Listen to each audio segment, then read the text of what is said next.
Before we get into today's show, I wanted to grab this quick minute and thank those of you who've made contributions over at shop.philmckinney.com.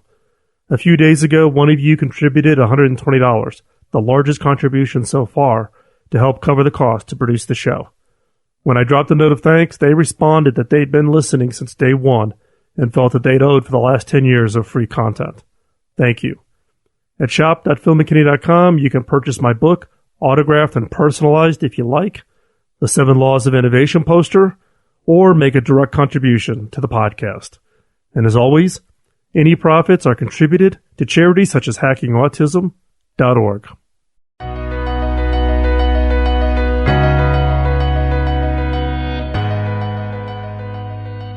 I'm Phil McKinney, and welcome to Season 11 of the Kill Innovations Podcast, a show about ideas, creativity, and innovation.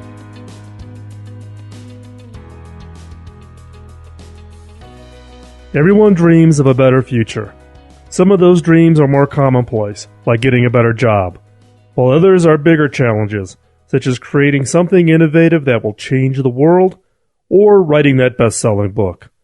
I believe everyone should dream big.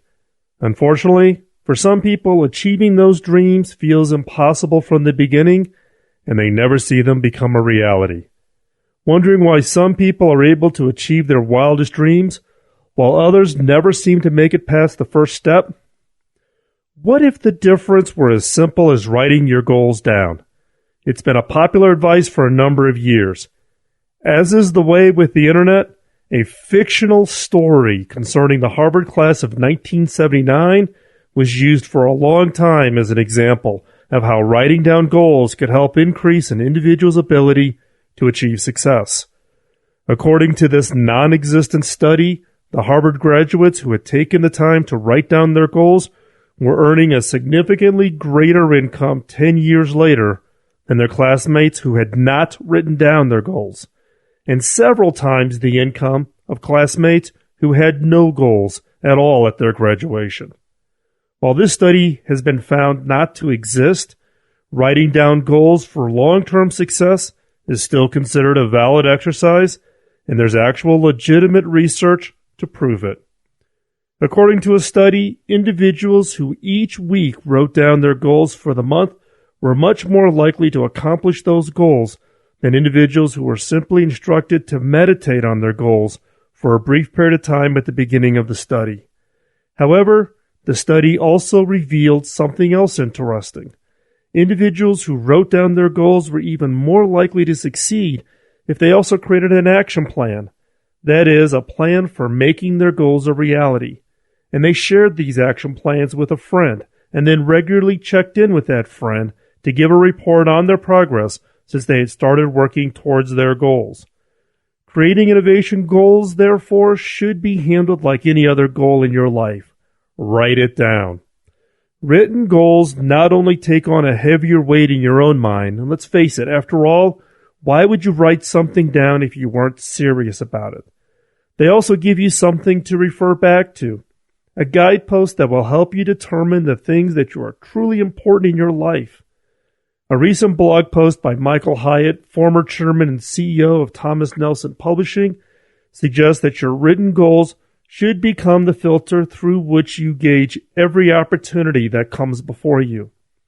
According to Hyatt, the more successful you become, the more opportunities you will have to let pass you by. Deciding which things to pass on can be a real challenge, but it's less of a challenge if you already have a clear indicator of your success or failure right there in front of you. If the opportunity doesn't contribute to one of those goals, it's probably not the right one for you. It's just that simple. Writing down your goals clarifies your vision and your purpose. If you don't know where you're going, you can't possibly know how to get there.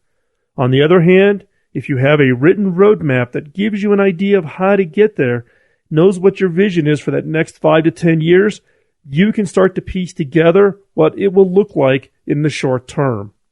For example, suppose that you're always wanted to see your name in print. You have a wonderful idea for a book. You've even sat down and typed out a few pages here and there, but you've never gone anywhere with it.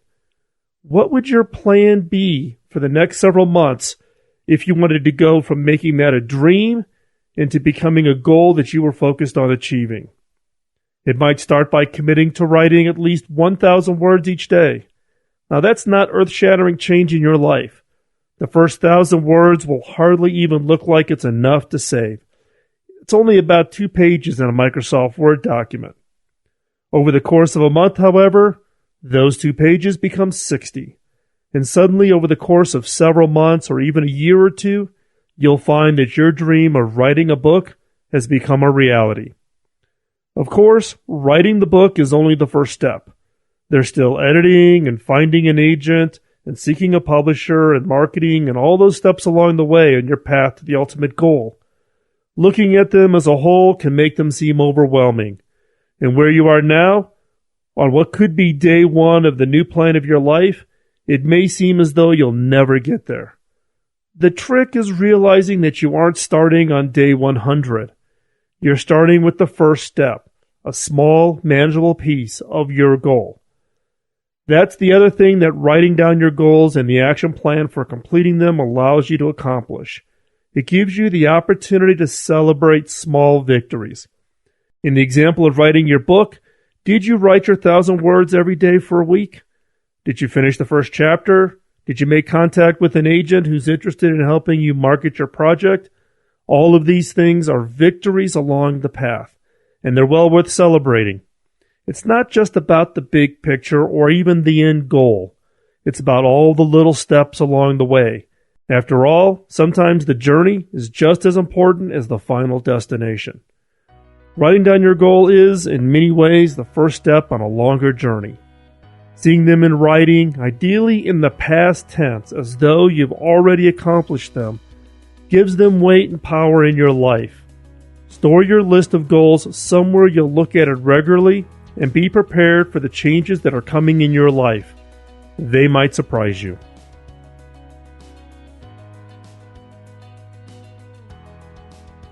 If you enjoyed today's show, you can subscribe to the podcast on iTunes, YouTube, Spreaker, or wherever you find your favorite podcast.